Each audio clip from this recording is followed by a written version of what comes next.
Aujourd'hui, à Un Monde en marche, je vais m'entretenir avec Denis et Myriam, tous les deux en fauteuil roulant, mais qui ont un enthousiasme et une joie de vivre assez débordante. On va donc discuter des réalités associées à la vie avec un handicap et de voir comment l'accessibilité universelle peut répondre à beaucoup de besoins. Bienvenue à l'émission!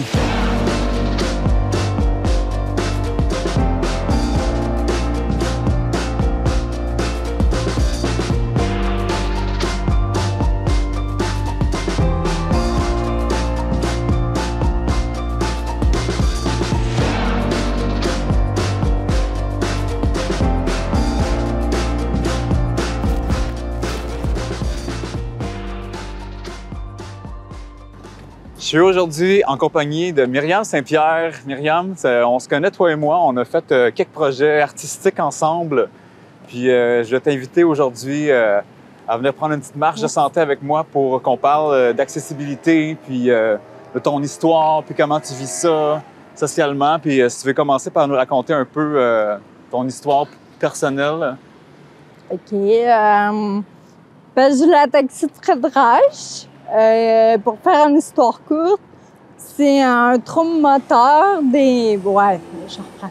C'est un trouble des nerfs moteurs qui fait que le courant électrique qui se rend du cervelet à tout le reste, en fond, il finit par marcher mal, puis elle peut marcher. Donc, ça atteint l'équilibre quand on marche, bien sûr. La coordination, les mouvements simples, ça fait des spasmes aussi. Donc, c'est pas à ça. J'ai été diagnostiquée à 11-12 ans. Ça a commencé par une scoliose. Ça commence...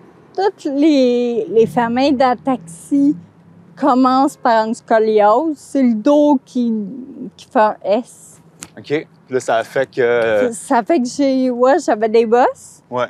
Puis, tu sais, toute la cage thoracique, les organes à l'intérieur sont comme déviés, puis pas à bonne place. Puis ça fait que, à un moment donné, ça se tord encore plus. Fait que soit que t'as un corset en plastique, pas comme au 18e siècle, ou que tu te fais opérer. Moi, j'ai eu les deux. Le corset n'a pas vraiment marché. Je le mettais pas vraiment parce que j'aimais pas ça. C'est comme un gros tube de plastique, ça d'épais, genre. OK. Qui, d'en bas des seins à en bas des fesses. 24 heures sur 24. Ça, c'était à l'adolescence, Ouais. que tu mets ça, ouais. J'étais supposée l'avoir de 13 ans à 18 ans. Ça veut pas dire, dans le cas de l'ataxie, ça veut pas dire que le corset règle ta scoliose. Parce que les muscles, ils sont plus faibles. Fait que ton dos, il est pas assez supporté. Il est pas bien supporté. Fait que la scoliose, ça peut revenir. Puis là... Fait que je me suis fait opérer. Ouais. J'ai 2 tiges dans le dos avec des bottes là, qui gardent ma colonne droite. OK. Puis c'est ça. Puis si tu n'aurais pas eu cette opération-là, qu'est-ce que ça aurait fait, mettons? Je l'ai déjà su, puis je m'en souviens plus. Je pense que mes organes, il y aurait pas, je veux pas être trop dramatique puis dire de la merde, là. Mais je sais pas si des côtes auraient rentré dans mes organes ou il aurait foiré ou un truc de même. Fait que ça a été bénéfique que tu aies cette ouais. opération-là. Ouais, OK. Vraiment, là. Puis là, en fait, on est au centre-ville de Victo. Toi, tu habites un peu plus loin dans les quartiers en arrière. Ouais. Presque à tous les jours, tu fais la ride là, jusqu'ici. Ouais, à part quand il fait trop fret puis quand il pleut. Trop. Ça te prend combien de temps environ? 15 minutes de chez nous à la Manne. OK. Puis si je veux aller plus bas, tu sais, en mettant à Rita Saint-Pierre, c'est 20 minutes, une demi-heure. Fait que là, même en hiver, avec la slush, t'arrives à faire ton chemin. Oui! C'est supposé, tu sais, aller autant à l'intérieur qu'à l'extérieur. OK. Parce que dans mon malheur, je suis chanceuse. Dans le fond, les maladies dégénératives, on a le droit à 2 fauteuils. Parce qu'on a comme... Tu sais, on a des étapes. L'étape de la marchette, souvent. Ouais. Après un fauteuil manuel. Après un fauteuil électrique. Sauf que... il n'y a pas de sauf. Fait que c'est ça. Tu sais, on est souvent là, entre deux. Tu sais, on passe pas, c'est pas dès qu'on a un fauteuil électrique, ils nous enlèvent pas le fauteuil manuel. Fait qu'on a le droit à les deux. Mais exemple, quelqu'un qui a un accident puis qui devient paraplégique, mettons. Ouais. Ben, il fait un choix. Ça tente-tu électrique ou manuel, genre? En gros. Est-ce que tu as déjà eu un fauteuil manuel aussi? Est-ce que les bras le permettent? Oui. Ouais. Ben, à l'intérieur, chez nous, j'ai un fauteuil manuel.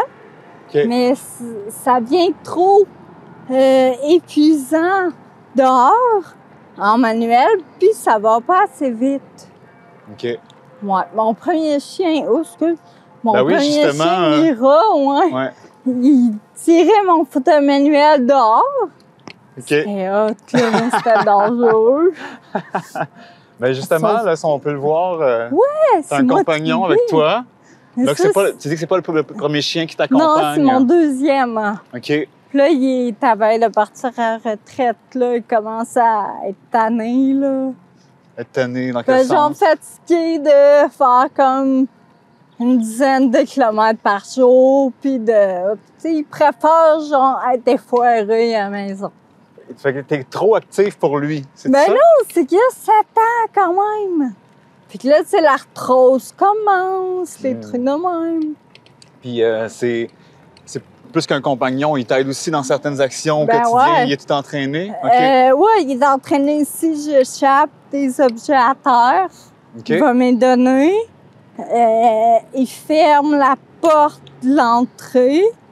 Il m'aide à enlever mon linge. Wow, OK. Ouais. OK. Il ramasse. Hey, il pogne ma carte de guichet à terre. Oui, elle montre ça quand je l'échappe, là. Je vais peut-être. Non, le chien va le faire. C'est vraiment drôle. Puis ça fait combien d'années que tu l'as? Ça fait environ 6 ans. Puis ça, il y a environ 7 ans. Là, bientôt, c'est la Fondation Mira qui vont fournir un autre animal. Oui. Ben dans le fond, comment que ça marche, c'est que là, je vais les appeler, je vais leur dire, bon, ils commencent à fatiguer, nan. Fait que là, ils vont venir l'évaluer. Ouais. S'il peut encore, s'il fait bien sa job. Si il voit que, bon, il est dû pour la retraite, ben il fera, OK, il est à retraite maintenant. Faut ça que tu viennes le reporter ou que tu le gardes. Fait que là, il devient un chien de famille. Je peux plus l'amener nulle part. Puis le temps d'adaptation pour un nouvel animal de quand même prendre... Ben, c'est 3 semaines qu'il faut que j'aille chez Mira quand ils ont une classe. Puis est-ce qu'il y a un manque de chiens Mira ou qui sont prêts à apporter soutien? Quand que j'ai eu lui, il y avait un manque. Il n'y avait pas eu beaucoup de portée. Puis, genre, il y avait beaucoup de demandes. Ouais. Parce que de plus en plus, ils ont beaucoup de demandes. Ils ont 2 ans d'attente. OK. Pour un premier chien, tu sais, ils favorisent ceux qui l'ont déjà eu, genre. Ouais. Parce que, tu sais, tu passes une vie avec un chien, puis du jour au lendemain, t'en as plus, là. Mm-hmm. Mais pour les nouveaux, ouais, c'est 2 ans d'attente. Puis là, le fait que tu saches que ça se peut que bientôt il aille en famille, ça te rend-tu triste? Ça te fait quoi comme feeling? C'est quand même un... J'appréhende, là, 2 semaines à passer à brailler ma vie sur le divan, pas de chien. Parce que dans le passé, ça t'est déjà arrivé, ce deuil-là? Ouais, ben entre le premier et puis lui, genre, ça avait pris 2 semaines. Puis je l'ai vraiment mal pris, là. Tu me racontais aussi tantôt que tu as un véhicule à toi qui est adapté pour si jamais tu as envie de te déplacer. C'est pas toi qui conduis, mais tu es comme fait un peu pour que tu puisses avoir l'espace nécessaire. Puis, ouais, ben c'est dans le fond, c'est pour moi de conduire. Là. Mauvaise idée. C'est dans le fond, le plancher, il est abaissé. Puis le siège accompagnateur en avant, il n'y en a pas. Puis il y a des ancrages pour attacher mon fauteuil. Fait que c'est ça. Puis il y a des rampes. C'est une vanne, puis mettons, Ouais, c'est une vanne. Tu as des personnes qui conduisent. Tu peux te faire appel à un service de personnes qui viennent un peu... Ouais, ou genre des amis, ou tu sais, des colocs, ou des trucs de même. Sauf qu'il est vraiment, vraiment vieux. Fait qu'il y a full réparation à faire dessus. Tu sais, à un moment donné, je suis montée à Québec, là, pour aller chez le médecin. Puis on a perdu la ligne de transmission sur le pont. Non, pas... Attends, c'est pas la ligne de transmission. Tu sais, l'affaire, là, qui pousse de la vapeur, de la fumée, là. Le muffler? Ouais, mais tout en dessous. OK. Fait que là, il est comme arraché, tombé sur la Ouais, route. il a arraché, puis on l'a traîné tout le pont. Ouais. T'aurais besoin d'un petit renipage de char. Ouais. Mais c'est pas... Tu sais, c'est pas évident parce que tu peux pas arriver chez le garagiste puis dire « Commande-moi telle pièce ». Parce que c'est tout pas du homemade, là, mais du arrangé pour que ça fitte sur l'auto, vu qu'il est abaissé. Comprends-tu? Et est-ce qu'il y a des... Par rapport, justement, on parlait des frais de garagiste. Est-ce que tu as comme un rabais spécial? Est-ce que le gouvernement prend en charge certains frais? Qu'est-ce qui est comme subventionné? Qu'est-ce que tu as tes frais dans tout ça? Je me tiens pas au courant tant que ça de ça, parce que je le prends plus vraiment. Mais la dernière fois que je voulais changer tu sais, je me suis dit, je pourrais en acheter un nouveau. Puis le gouvernement l'a fait adapter si ton char est neuf ou qu'il y a moins de 100 000 km et en haut de telle année. Fait que, tu sais, c'est un char neuf, moi, j'ai pas les moyens. OK. Puis j'ai checké les prix, puis il y en a pas des chars comme ils veulent usagés. Fait que, tu sais, à la limite... Mais ça qui est bien, parce que Victo, tu sais, tout se fait en chaise. Ouais. Tu sais, c'est pas un milliard de kilomètres de large, là. Fait que toi, ça se fait bien. Tu profites quand même de le fait que ce soit une petite ville à proximité. Fait que... Puis, tu sais, le transport adapté, il se rend quand même relativement pas si pire loin. Si on oublie Plessis, c'est plus loin. Mais, tu sais, c'est pas si pire, là. Alors, Myriam, t'aurais-tu un petit mot de la fin pour clore cette marche avec moi? Ouais, je dirais à tout le monde c'est un peu quétaine, là. Parce que tout le monde dit ça, mais croyez en vous, puis si vous avez envie de faire de quoi, faites-le, pensez pas aux gens qui vous regardent. Parce qu'il y en a qui vont vous trouver cool, puis il y en a qui vont vous trouver nul. Fait que, on s'en fout. Faites ce que vous voulez, c'est ça? Ouais. Message de Myriam. Ouais.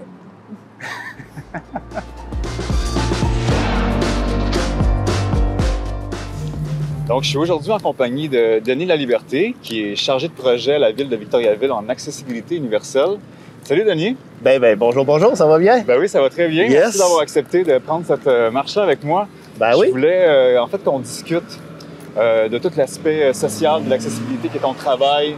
Mais tout d'abord, tu voulais juste nous expliquer un peu ton histoire. Dans le fond, moi, Denis Laliberté, j'ai 51 ans. J'ai eu un accident à l'âge de 24 ans, en 1996, donc ça fait quand même 26, ça va faire bientôt 27 ans. Et comme plusieurs, j'ai été en réadaptation après, pas très longtemps quand même, j'ai vite retombé sur mes pattes, qu'on va dire. Là. Ouais. Et je me suis... moi, je suis natif de Leclerville, donc c'est un peu plus loin, là, sur le bord du fleuve. Je me suis emmené à Victo pour être un peu plus près des services. Et je trouvais que Victoriaville était bien pour ça, une ville que je connaissais, puis qui est juste assez grosse et pas trop grosse. C'est-à-dire qu'on a les avantages là, d'avoir assez de services sans non plus là, avoir une ville qui est des fois trop grosse puis qui peut compliquer la vie là, pour des personnes handicapées. Puis qu'est-ce qui t'a amené à pouvoir remplir un poste à la ville en accessibilité? Ah, il y a toute une démarche, quelques vies avant de me rendre là, mais grosso modo, quand je suis arrivé à Victoriaville, j'étais encore impliqué, mais je me suis impliqué dans Handicap Action Autonomie Bois-Franc. C'est un organisme en déficience physique et visuelle. Et j'ai commencé là comme agent de bureau, après ça agent de développement, après ça la coordination. Déjà, j'ai fait ça pendant 7 ans de temps et je suis encore impliqué dans le conseil d'administration. J'ai toujours resté là parce que c'est comme ma deuxième famille. Suite à ça, dans ma vie avant d'être en fauteuil, j'étais producteur laitier. OK. Et comme je dis souvent, moi, je suis un gars de vache. Fait que là, c'était par passion. Et même si je pensais que c'était impossible de le refaire, ben oui, je suis retourné sur la ferme pendant 14 ans après. OK. Donc, et c'est là que j'ai pu me réaccomplir, en tout cas, faire quelque chose que je pensais pas qu'il était possible de faire. Donc, j'ai retourné là jusqu'à 2015-2016. Puis, et suite à ça, là, j'ai appliqué une job pour la ville, vraiment un chargé de projet à l'accessibilité universelle. Et là, depuis ce temps-là, depuis 2016, je suis là. Ça va faire 7 ans maintenant là, que je suis à la ville de Victoriaville. Puis un des principaux mandats que tu as, c'est de peu promouvoir autant au résidentiel qu'au commercial des rampes d'accès ou de un peu montrer les gens les services qui sont possibles. C'est ça. C'est vraiment de rendre les services les plus possibles, les plus accessibles, si on veut, là, vraiment à toutes les personnes handicapées là, de la région de Victoriaville. Là. Puis, parlant du mot handicapé aussi, on en a discuté, à savoir, c'est quel terme, en fait, qui est le plus approprié à utiliser? Ben, tu sais, on peut dire plusieurs termes. Souvent, on va entendre personnes handicapées, personnes à mobilité réduite, personnes en situation de handicap. Mais quand je dis les 3 mots, un en arrière de l'autre, il y a un mot qui revient toujours, c'est le mot personne. On peut le dire comme on veut, mais si on rajoute le mot personne, ben on vient de le rendre plus humain. Et souvent, ça va m'accrocher. Là. Si on entend, j'ai vu un handicapé l'autre jour, il manque le mot personne. Donc, je pense qu'avec ça, c'est vraiment un passe-partout. Si on rajoute le mot personne, après ça, on est correct. Ça humanise. Ça humanise et ça donne un sens à la personne, si on veut. Là. Donc, c'est important, ça. Là. Parce que justement, c'est ça. Il y a quelque chose qu'on se doute pas, mais il y a comme. T'as un grand enthousiasme, une grande force d'énergie aussi. T'es un marathonien accompli. Oui, quand même. Là, je crois beaucoup aux saines habitudes de vie. Là, puis c'est souvent un mot qui est utilisé beaucoup, mais j'essaie de me donner 1 heure par jour. Je pense pas que ce soit beaucoup de se donner 365 heures par année à soi-même pour être en forme, pour être en santé. Ouais. Je pense que c'est un minimum. Puis là, qu'on soit une personne handicapée ou pas, je pense qu'on se doit de le faire. Fait que là, toi, ta run quasi quotidienne, Ouais. non pas un tour de lac du réservoir Baudet, mais bien 4. Ben oui, quand même. Ben, je parcours pas mal toute la ville. Souvent, l'été, là, je vais monter à un 20 km à tous les jours, que je vais faire à un rythme qui me fait du bien. Mais souvent, il y a beaucoup de monde qui me reconnaissent sur la piste cyclable. Là. C'est comme... c'est mon terrain de jeu, là, ici. Là. Fait que... En tout cas, moi, je suis vraiment, vraiment choyé d'entendre ça. Ça me donne espoir qu'il y ait une force de caractère de même. Ça prend des bras quand même d'acier là, pour faire ça. Là. Ben oui, mais tu sais, ça se travaille. Là. Tu te lèves pas un matin puis tu fais des longues distances comme ça. J'ai commencé tranquillement, 2 km, 5 km. Même comme quand l'hiver, j'arrête un petit bout quand même. Là, fait qu'avec la neige, c'est plus compliqué. Quand je recommence au printemps, j'y vais mollo, 1, 2, 3, j'augmente tranquillement. Comme n'importe quelle personne qui s'entraîne, là. Que je sois en fauteuil ou pas, c'est vraiment le principe là, de se faire de la masse musculaire tranquillement, puis de devenir plus endurci, là, puis d'être capable après ça de faire un marathon. Là. Ouais. J'en fais habituellement 3 à 4 par année, là, facilement. Là. Tu me racontais justement que c'est-tu prochainement, c'est cet été qu'il y a le marathon de Victoriaville? Ben là, je m'en vais au... depuis l'année passée, on a commencé des courses inclusives. Donc, on est une belle gang de coureurs et de co-coureurs. Donc, on fait ça avec différents équipements, comme des Cartus, entre autres, là, un équipement qu'on prend souvent, puis des joëlettes. Le Cartus étant comme une poussette pour adultes, mais qui permet à un coureur et avec un co-coureur, une personne qui est en situation de handicap, de pouvoir faire des distances de 5, 10, 21, 42 km. Mais ça permet de rendre les courses aussi accessibles à tous. C'est vraiment quelque chose qui est intéressant et on l'a vraiment développé l'année passée. Et là, dans tout le centre du Québec, on fait 6 à 7 courses là, dans l'année. Fait qu'on fait Drummondville, Nicolette, Bécancour, Saint-Ferdinand, Victoriaville. On fait aussi à Warwick. Donc, on s'amuse dans notre terrain de jeu. On a agrandi le terrain de jeu au centre du Québec, finalement. Ouais.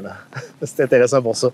Quand ça m'est arrivé en 96, mon accident, c'était la première année que Chantal Petitclerc gagnait des médailles d'or aux Jeux olympiques.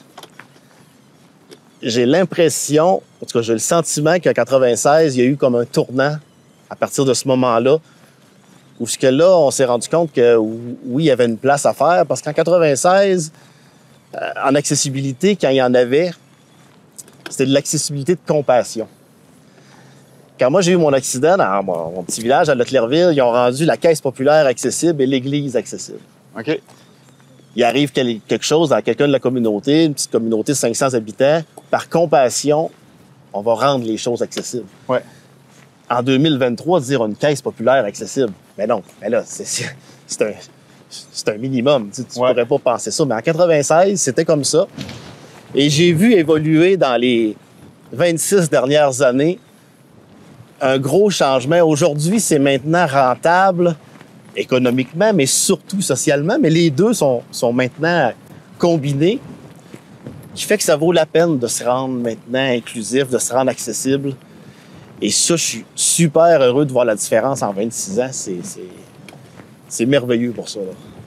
Puis en fait, toi, ton travail, c'est de faciliter les demandes de subventions de bourse des commerces pour qu'ils aient accès à la construction d'une rampe, là, l'accès. Ouais, en plein ça. Moi, dans le fond, ma job, il y a 50 % de ma job qui est vraiment en lien avec des subventions au commerce et au résidentiel. Donc, exemple, les commerces, mais s'ils veulent rendre leur commerce plus accessible, que ce soit par... on va traverser la rue.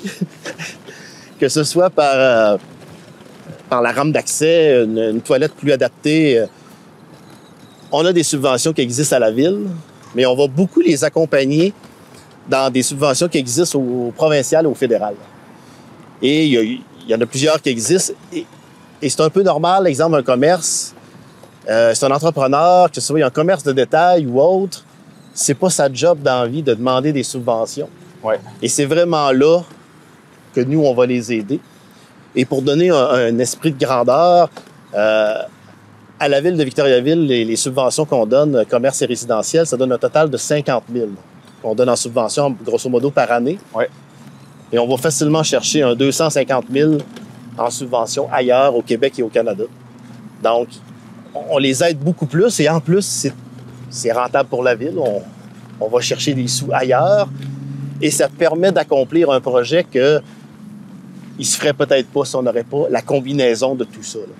Fait que moi, le gros de ma job par rapport aux subventions, c'est vraiment de trouver c'est quoi le meilleur chemin pour se rendre à l'objectif qu'on veut. On veut que ça devienne accessible, que ça devienne intéressant.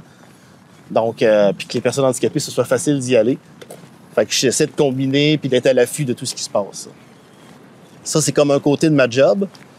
L'autre côté que j'aime beaucoup aussi, c'est vraiment tout ce qui est le loisir adapté.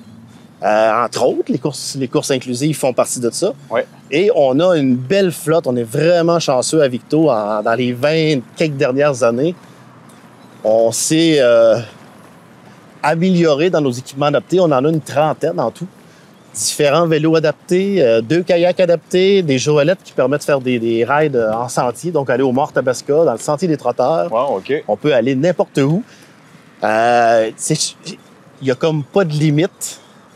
Et on a aussi des luges qui permettent de faire du ski de fond, qui permettent de faire du patin, donc du hockey.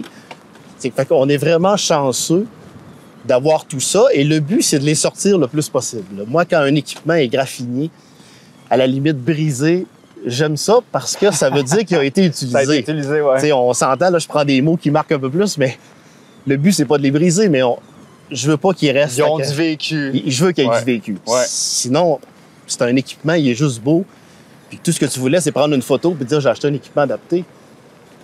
ça sert à rien. Moi, je veux que le monde les utilise, les essaie. Tu vois, là, le 13 mai, on fait, avec Campus Escalade, on fait de l'escalade adaptée. Okay. Donc, tu sais, c'est quelque chose qui est très peu connu. Et c'est pas si difficile que ça, là.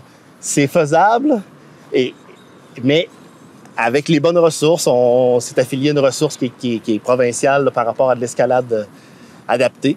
Puis là, on va faire ça le 13 mai. Là. Ça va être notre première journée à Plaville là, avec de l'escalade. Tu sais, quand une personne après ça te vient, puis elle vient te voir, puis elle dit... là, je vais essayer de ne pas avoir le titre de le dire, mais... La personne, elle vient te voir, puis elle dit... Il y avait eu une vidéo qui avait été faite quand j'étais sur la ferme, ça avait passé là, à Télé-Québec, puis... Il dit, quand j'étais en réadaptation, ils m'ont montré ton vidéo. Aujourd'hui, je suis producteur laitier parce que j'ai vu cette vidéo-là. Je suis resté producteur laitier. En 96, moi, j'avais pas cette chance-là d'avoir un exemple. Ouais. Là, quand t'entends ça, tu fais comme, ah, OK, là, c'était... Moi, je voulais le faire parce que j'aimais ça, mais on est allé beaucoup plus loin. Là, j'ai quelqu'un qui a décidé de... S'inspirer de de ce parcours-là puis de dire, je suis capable de le faire. Fait, là, quand t'es rendu là, c'est comme, OK, bon, ça vaut à peine ce que je fais, là. Puis, je le fais pas pour les autres, mais ça vaut à peine, là, tu sais, Fait que, tu sais, c'est le genre de choses que je pense que ça vaut la peine, là, de se dépasser, de persévérer, là.